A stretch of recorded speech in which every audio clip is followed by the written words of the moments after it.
It had been a month since Toby had arrived to help Thomas on his branch line. At first, Thomas wasn't fond of the new tram engine, but after Toby had frightened the officious constable with his bell, they became firm friends. The townsfolk at Farquhar grew fond of Toby after the incident as well. They never liked the constable much either, and they'd often joke about it when they met Toby at stations. "Whenever that imbecile hears a bell now, he flinches," joked a man at the platform. "And it's all thanks to old Toby here." Toby blushed. He felt pleased that he was on such good terms with everyone on the line already, and he puffed happily away.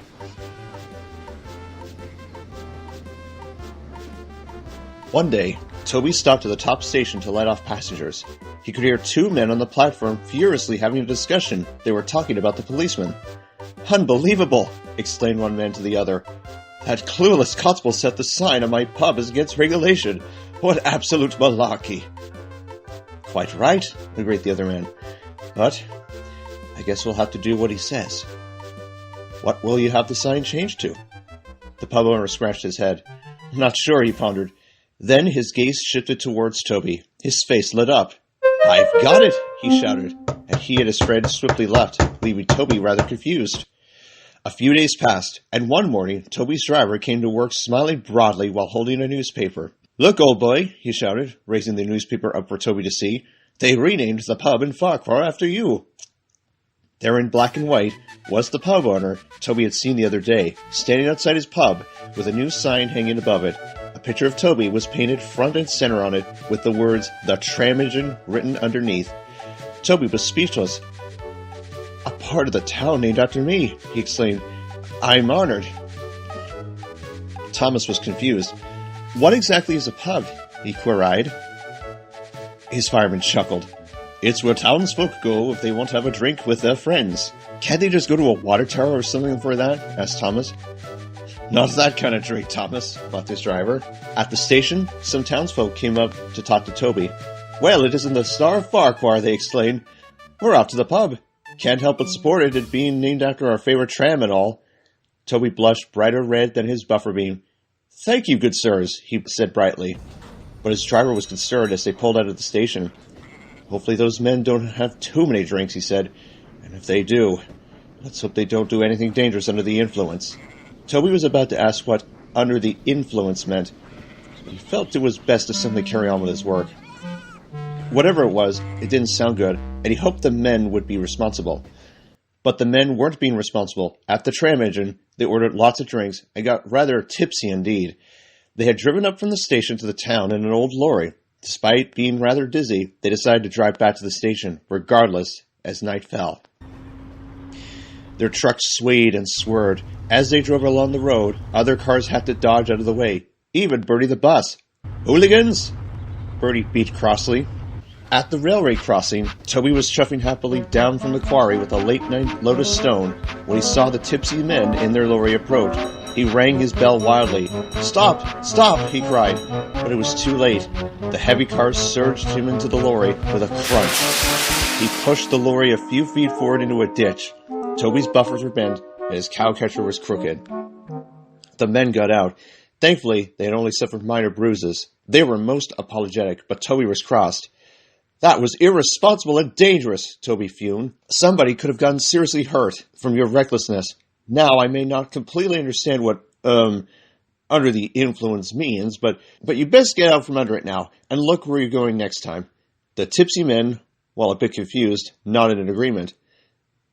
"You're right," they hiccuped.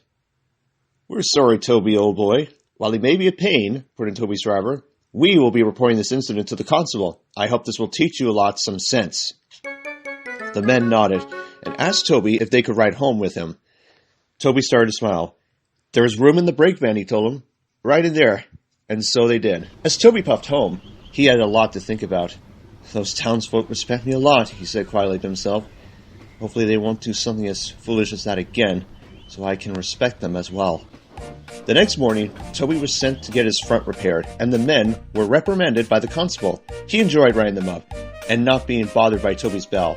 But the policeman soon got his just desserts when he accidentally ticketed his own supervisor outside of the church after that incident. He was relocated to another town as fast as he could say Sir Topham Hatt. The townsfolk of Farquhar rejoiced when he left, and rejoiced even more when Toby came back from the works. They gave him a big welcome at the top station. "It's good to be back," Toby said proudly. "But even though that policeman is gone, I hope you'll still all remain responsible and safe." We will, Toby," promised the townsfolk. "Anything for our favorite tram engine." Toby smiled from ear to ear. Toby loves his new home on the branch line. He and Henrietta have lots to do. Thomas always whistles to him, and he's now friends with all the townsfolk. The pub in the town is still named after him, and some of the patrons do get a little tipsy sometimes, but they know better than to get in an automobile now. The only influence they'd be driving under now is the influence of Toby, their really useful and responsible steam tram.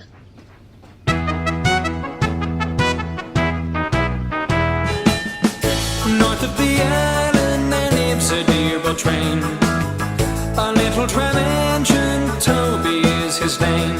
He's quaint and old-fashioned, but careful and wise.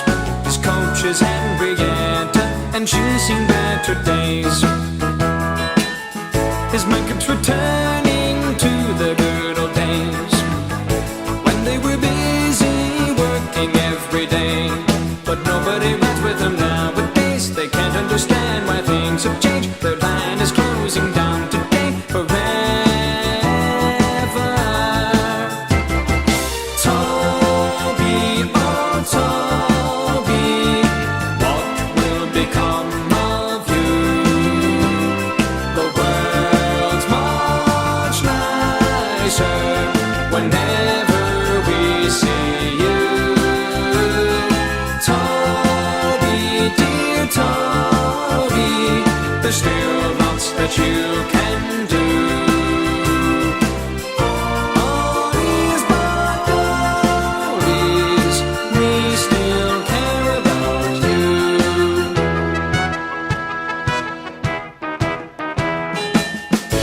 All of the children came to say goodbye. They clapped and cheered as Toby rang his bell bye-bye. Everyone was sad to see them go. Whatever will they do, and where will they go? Suddenly news came to brighten up their day. How Toby and Henrietta were needed right away. The fat controller had written to say, could they please come and help right away? Now they're part of his family.